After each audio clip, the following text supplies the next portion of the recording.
Fala, galera.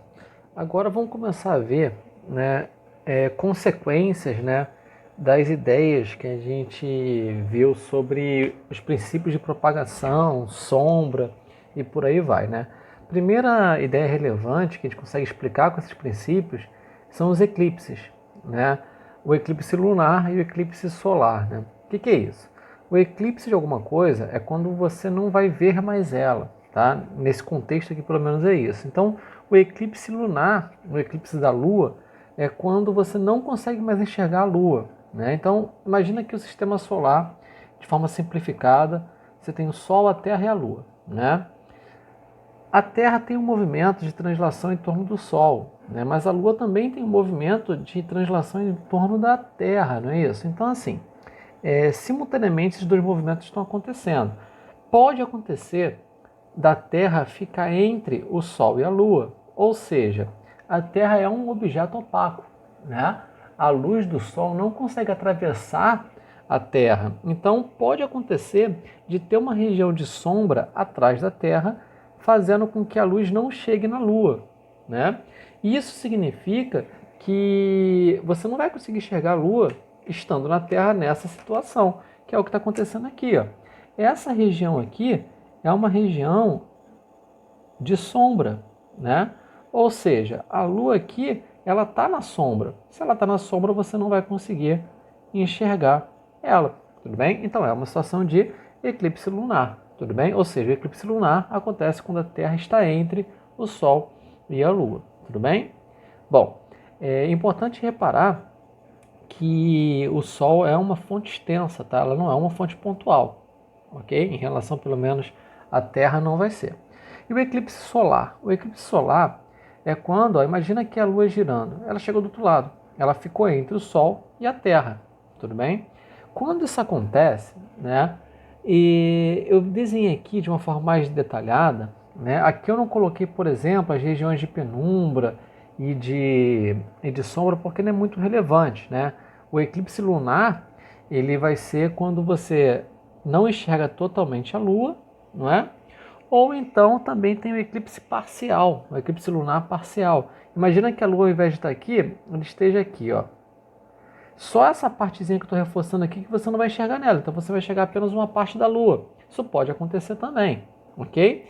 Mas aqui o eclipse solar é mais legal ter um desenho detalhado para a gente enxergar melhor o que está acontecendo. Olha só, a Lua quando ela fica entre o Sol e a Terra, né? Você vai ter a região de sombra, que é essa daqui, ó, que eu estou reforçando de vermelho, tá? Esse vermelhinho aqui, ó, é a sombra. Só que vai ter duas regiões de penumbra, ó. Aqui que eu estou pintando de verde, tá vendo? Ó, região de penumbra, né? Ou seja, na região de penumbra, uma parte da luz solar consegue chegar. Na região de sombra, nenhuma parte chega. Então, quem está na região de sombra não consegue enxergar o Sol, tá? Porque a Lua vai estar na frente. É como se você colocasse a mão na frente da lâmpada. Você não consegue enxergar a lâmpada se você estiver com a mão na frente da lâmpada, né? A ideia basicamente é essencialmente a mesma coisa. E quem estiver na região de penumbra? Na região de penumbra você vai ter isso daqui, ó. Imagina que você esteja olhando o Sol assim, né? Quem está na região de penumbra vai ver uma parte da Lua na frente, ó. Vai ver isso aqui, ó, acontecendo. Isso aqui é a Lua, né? Ela vai estar na frente. Então, na prática, quem estiver vendo nessa região de penumbra, numa ou na outra, vai ver o Sol assim, ó, apenas uma parte dele, né? Quem estiver na região de sombra, o que acontece? A Lua vai estar exatamente em cima, né, do Sol e não vai conseguir enxergar. Tudo bem? Então, essencialmente, né, como é que você consegue explicar, né, a ideia de eclipse? Você explica através da ideia de sombra. E a ideia de sombra está ligada diretamente à propagação retilínea da luz, né? É importante reparar isso, ok? Então, ó, qual é o princípio de propagação que explica a existência de sombra, de penumbra, dos eclipses? É a propagação retilínea da luz, ok? Outra coisa importante de ver, ainda vendo, analisando, né, o princípio de propagação retilínea da luz, dá para estudar a câmara escura. O que é câmara escura? Ou ainda câmara escura de orifício, também chamada dessa forma. É uma caixa, tá? Um cubo, um paralelepípedo, com um furinho, um orifício bem pequeno, né? Ou seja, é uma caixa opaca, tá? Você vai ter as paredes geralmente escuras, a luz ela não vai refletir ali dentro, né? Não vai refletir de forma que altere muito a imagem que vai se formar ali dentro, e a luz só vai conseguir entrar por um buraquinho, por esse orifício, tá? Então eu coloquei aqui uma situação bem simples para analisar, olha só.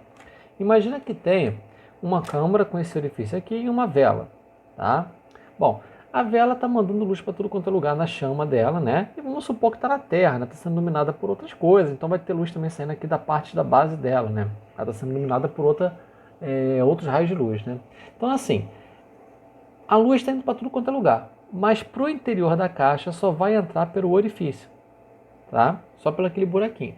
Então, imagina um raio de luz que sai daqui de cima, ó. Um raio de luz que sai lá de cima, por exemplo, daqui, ele não consegue entrar na caixa por ali, né? Nem consegue entrar por aqui.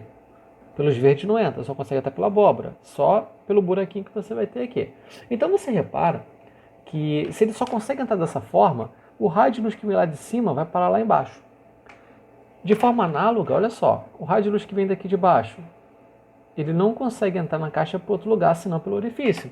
E aí vai parar onde? Lá em cima.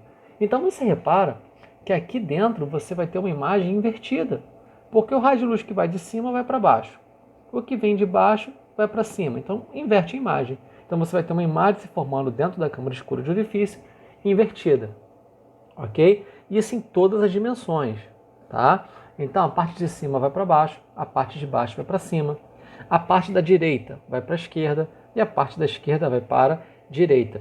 Se você olhar um objeto de frente, né? Imagina que está assim um objeto, ó. Vamos desenhar uma cruz aqui, que é fácil de visualizar com a cruz, ó. A cruz está assim, né? A imagem que vai ser formada, ó, imagina que eu estou no lugar da caixa, olhando de frente à vela, né? Ou então aqui essa cruz, tá assim. Agora, se eu olhar de frente para a câmara escura, a imagem formada, ela vai estar ao contrário, ó. Ela vai estar assim, ó, né? E aí imagina que eu tenho aqui, ó, um desenho aqui, vamos botar aqui, ó, um tracinho aqui. Quando você olha, o tracinho vai estar do outro lado, tudo bem?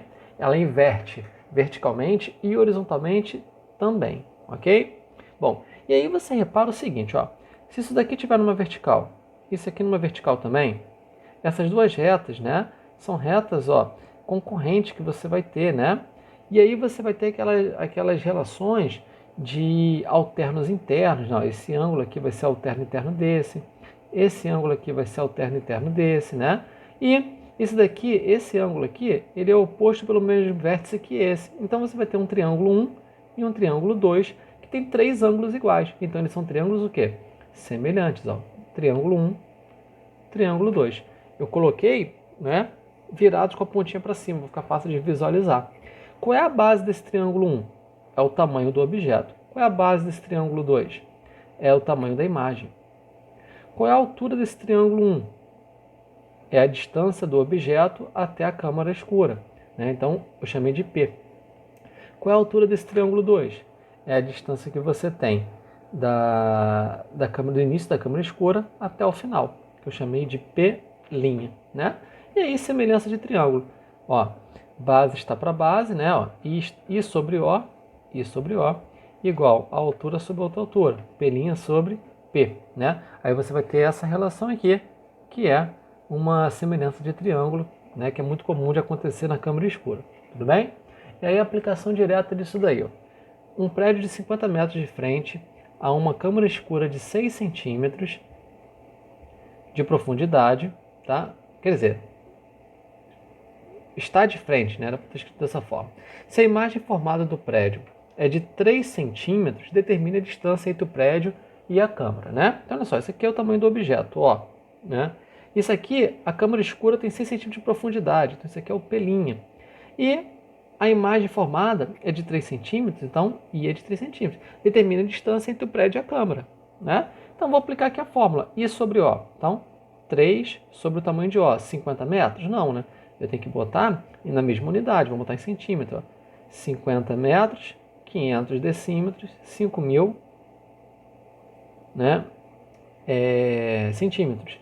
Aí do outro lado, eu vou colocar P' sobre P, quer dizer, P', 6 sobre P, né? A gente pode simplificar aqui, ó, o 3 e o 6 por 3, né? Aqui vai dar 1 e aqui vai dar 2. E aí eu multiplico cruzado, né? Vamos fazer a conta aqui do lado. Você vai ter aqui, ó, P vezes 1, P, 5.000 vezes 2, 10.000 centímetros, né? Que é a mesma coisa que 100 metros. Ok? Tranquilo? Continuando aí, ó. Ainda falando sobre sombra, né, propagação retilínea e por aí vai, né? Olha só. Exemplo 2. Determine a medida da sombra da pessoa, né? Isso aqui é uma questão muito típica, muito comum de sombras simultâneas. O que está acontecendo? Ó, imagina o sol lá em cima, né? Isso aqui está de dia, e ele está mandando raios de luz. Aí está fazendo sombra numa árvore ao mesmo tempo que faz sombra numa pessoa, tá? Os raios de luz que vêm do Sol, eles incidem, né, na Terra de forma paralela. Você pode considerar que os raios de luz eles são paralelos quando incidem na Terra, tá?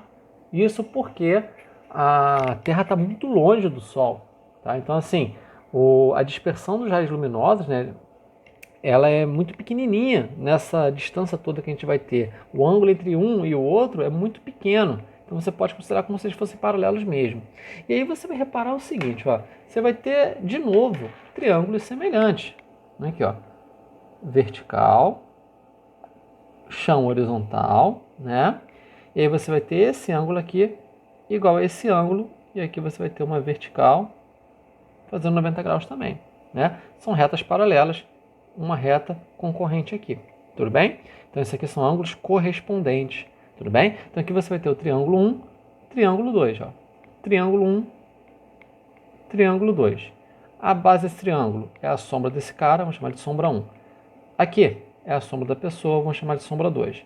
Aqui é a altura da árvore, chamar de altura 1. E aqui é a altura da pessoa, chamar de altura 2. Qual é a relação que a gente tem de triângulos semelhantes? A altura, né, sobre base igual a altura sobre base. Nessa situação, é a altura sobre sombra, né? Então, basicamente é isso. Sempre que você tiver sombras simultâneas, né, acontecendo simultaneamente, a altura do objeto dividido pela sombra tem que ser constante. Então, olha só. 10 dividido por 2 igual a 2 dividido pela sombra desse cara aqui. Sombra 2. Então, sombra 2, né? Aí você pode multiplicar aqui cruzado, ó. Dava até para simplificar, mas vamos fazer direto. Ó. 10 vezes sombra 2 igual a 2 vezes 2, 4. Então, sombra 2 igual a 4 dividido por 10 vai dar 0,4. Qual a unidade? Está tudo em metro, né? Então, 0,4 metros. Tranquilo? Bom, então você repara agora porque que o nome da matéria, né, é ótica geométrica. A gente usa muita geometria nessa parte, ok?